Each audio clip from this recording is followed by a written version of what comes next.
안녕하세요. 드라마를 톡파보는 잼잼 리뷰입니다. 허수아비 8회는 때로 국가가 연쇄살인범보다 더 지독한 가해자가 된다는 걸 여실히 보여준 회차였습니다. 차시영과 고문에 가담한 형사들이 무고한 임성만을 연쇄살인범으로 잡아놓고는 표창장의 특징까지 하는 모습은 정말로 역겨웠는데요. 고문을 당하다가 기범이가 죽었음에도 불구하고 죄책감 없이 또 임성만을 고문하는 모습, 정말 이건 연쇄살인범만큼 악랄하더라고요. 근데 더 충격적인 건 허수아비 9회에서 차시영이 시신을 안매장한다는 건데요. 예고를 보면 차시영이 내가 무슨 짓까지 저질렀는데 라고 읊조려요. 이건 바로 1989년 당시 경찰이 실제로 저지른 시신 안매장 사건을 의미합니다. 이 부분 자세히 좀 설명드릴게요. 8회는 순영을 만나기로 한 초등학생 여자아이가 실종되는 사건에 이어 이기환이 살인 12건 플러스 2건 중 하나는 초등학생을 죽인 일이라고 말하며 이 사실이 알려지면 경찰도 큰 곤혹을 치를 거라고 경고하면서 끝이 났습니다. 실제로 1989년 7월 7일 화성군에 살던 당시 8살 국민학교 2학년인 김현정 양이 학교 수업을 마치고 귀가하던 중 실종됩니다. 진범은 김양을 줄넘기 끝으로 손발을 결박해 성폭행 후 살해하고 그 장소에서 50m 떨어져 있는 풀이 우거진 곳에 시체를 유기하며 소지품 등을 시신 옆에 함께 놔두었습니다. 그리고 같은 해 12월 김양이 실종 당시 입고 나갔던 치마와 유류품이 화성군의 한 야산에서 발견되죠. 실종 신고된 아이의 이름이 쓰여진 책가방, 신발주머니, 샌들, 양말, 팬티, 필통, 줄무늬 셔츠, 실내화 한 짝, 탬버린 등 피해자가 마지막까지 소지했던 모든 물건이 거기 널려 있었어요. 그리고 김양이 실종된 지 약 1년 후에 화성 9차 사건이 일어났으며 김양의 물건이 발견된 장소는 9차 화성 사건 현장에서 불과 30m 정도 떨어진 지점이었습니다. 허수아비 8회에서 태수가 발견한 논두렁 시신이 바로 화성 9차 사건을 의미하고 있는데요. 피해자인 김현정 양이 만 8세로 나이가 너무 어려서 연쇄살인과 연관짓지 못했다 하더라도 유류품 발견 현장 가까이에서 14세 여중생을 엽기적으로 강간살인한 9차 사건이 발생했으니 상식적으로도 소아성애 등 두 사건의 연관성을 의심할 수밖에 없는 상황이었습니다. 하지만 경찰은 화성 연쇄살인 사건이 다시 시작되었다는 것을, 잡아넣은 범인이 진범이 아니라는 것을 인정하기 싫었기에 김현정 양이 단순 실종이 아니라 살해당했다는 사실을 알았음에도 불구하고 살인을 실종으로 바꾸기 위해 보고서, 진술서, 현장 증거까지 조작, 은폐하기 시작하는데요. 범인은 뒤처리라고 할 것도 없이 대충 자리를 떠나 자신을 잡을 수 있는 증거들을 무지하게 많이 남기고 갔는데 경찰은 이것을 국가수에 의뢰하지도 않았어요. 즉 경찰이 범행 도구를 감춰준 셈이 된 거죠. 거기다가 경찰은 현장에서 발견된 피해자의 유류품조차 모두 버렸습니다. 결국 유가족은 마지막 유품을 만져보지도 못하게 됐죠. 근데 가장 충격적인 건 작은 손목뼈까지 찾아냈지만 시신을 그냥 안매장하는 끔찍한 범죄를 저질렀다는 거예요. 이쯤 되면 이게 경찰인지 범죄자인지 헷갈릴 정도인데요. 당시 화성 일대를 순찰하는 민간인 방범대 대장이었던 주민의 증언에 따르면 1989년 초겨울쯤 형사계장 이씨와 야산을 수색하다가 줄넘기용 줄로 결박된 양손 뼈를 발견했으나 유골을 발견한 형사계장이 부하 직원에게 삽을 가져와라 라고 지시하는 것을 들었다고 합니다.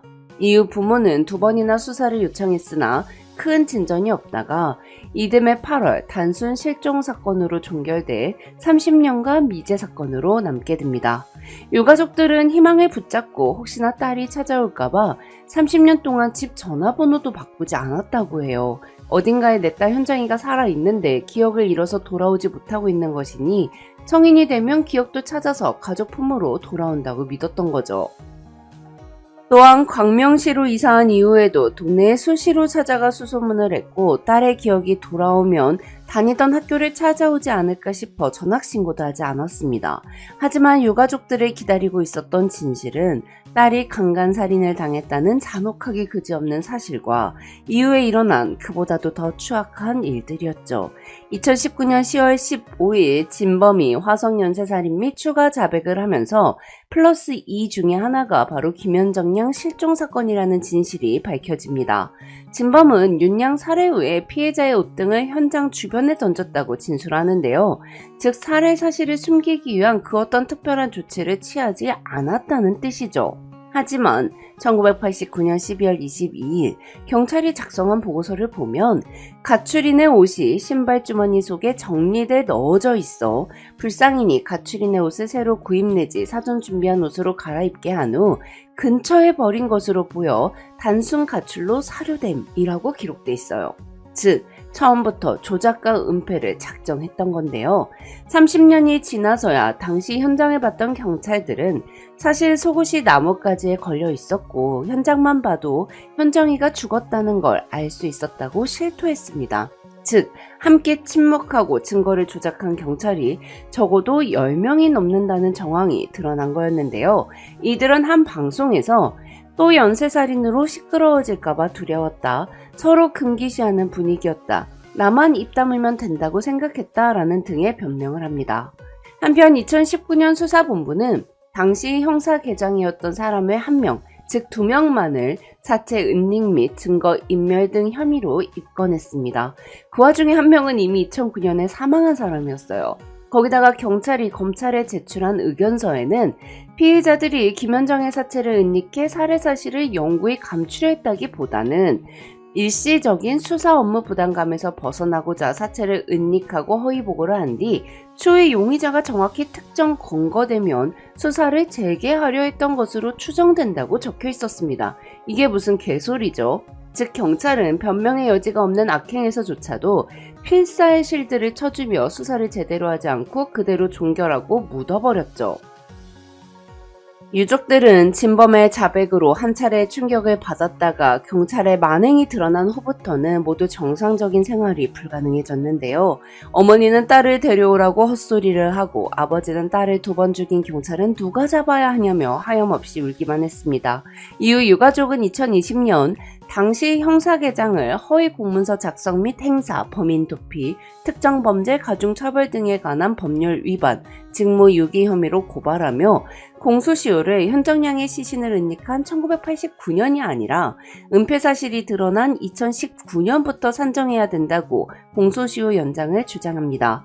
하지만 고발 1년 만인 2021년 1월 공소시효가 지났다는 이유로 불기소 결정이나 결국 아무런 처벌도 받지 않고 넘어가죠.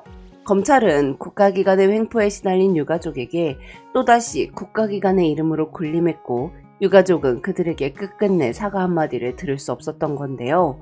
한편 드라마에서는 지금 이 모든 걸 조작하고 은폐한 대가리인 차시영이 국회의원이 되어 있는 설정이에요. 과연 차시영은 자신이 한 짓에 대해 벌을 받게 될까요?